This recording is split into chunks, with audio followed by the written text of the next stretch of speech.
Hello and welcome to Devendu's podcast. In today's video, I am going to tell you a story about Shiva, Sati, and Daksha. So, many of y'all must have got the idea of the story by the title, but some of y'all must have not known about the story. So, let's get started.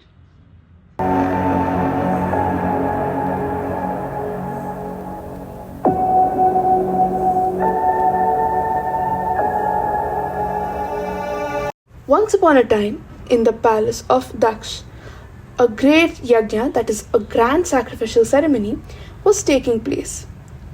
All the great sages and gods had assembled. Brahma and Lord Shiva were also present. When Daksha, a son of Brahma, arrived at the venue, everyone rose from their seats in respect, except Brahma and Lord Shiva. Brahma was Daksha's father. Lord Shiva was his son-in-law, married to Daksha's youngest daughter Sati. Daksha bowed before his father Brahma, but when he saw that Shiva had not stood up, his arrogance exploded. In front of the entire assembly, Daksha hurled the loudest insults at Lord Shiva.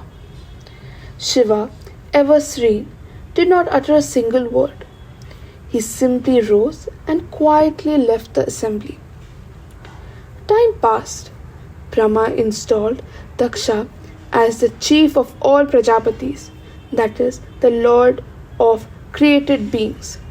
Daksha's pride swelled even more. Later, Daksha organized an even grander sacrifice called the Brihaspati Seva. All the celestial sages, gods, and the bejeweled wives flew in aerial chariots to attend. Sati, sitting with Lord Shiva, heard the excited chatter of the divine beings passing by. She saw the glittering ladies in their finest attire flying to her father's festival. A deep longing filled in her heart. Though neither she or Shiva had been invited, Sati turned to her lord and said, "O Lord, I hear a great sacrificial festival is being conducted by my father. All the heavenly beings are going there. I too desire to go, along with you. I long to see my mother and sisters. No invitation is needed to visit one's parents or close relatives. Let us go immediately." Lord Shiva said, "You speak truly that one does not need an invitation to visit relatives, but only when their minds are not tainted by arrogance and ego. In his wickedness, your father abused me, even though I did not harm him. No good will come out of this. We must not go." Sati was torn between her husband's wise counsel and her longing to see her family. Sadly, desire won. Ignoring Shiva's advice, she set out alone. Seated on Nandi, the lord of bulls, accompanied by a large reunite of Shiva's attendants, Sati reached her father's sacrificial ground. Her mother and sister warmly embraced her, but the wicked Daksha completely ignored his youngest daughter.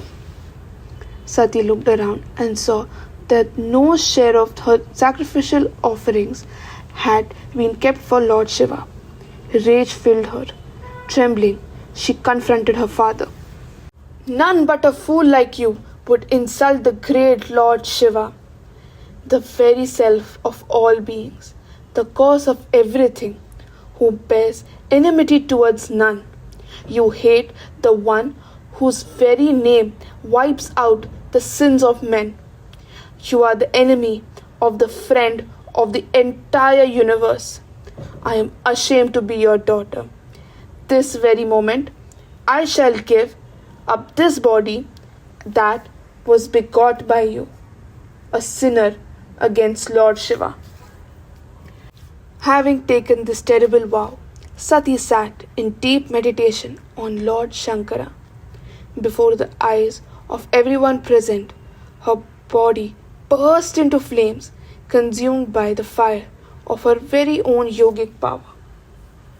When the Lord heard the news from Narada, fury unlike anything in the universe had seen erupted within him. He plucked a lock of his matted hair and dashed it on the ground. Lead my warriors and destroy Daksha and his sacrifice. Veerbhadra bowed, roared like 1,000 thunderclaps, and charged towards Daksha's abode with Shiva's army. A massive cloud of dust rose. Daksha's wife, Prasuti, and the other ladies trembled. Veerbhadra and his army stormed the sacrificial ground. They smashed the hall, destroyed the vessels, extinguished the sacred fire, and scattered everyone who had silently watched Daksha's insult Shiva. Veerbhadra knocked Daksha down, placed his foot on his chest, severed his head, and flung it into the sacrificial fire. Then he and his army returned to Kailash.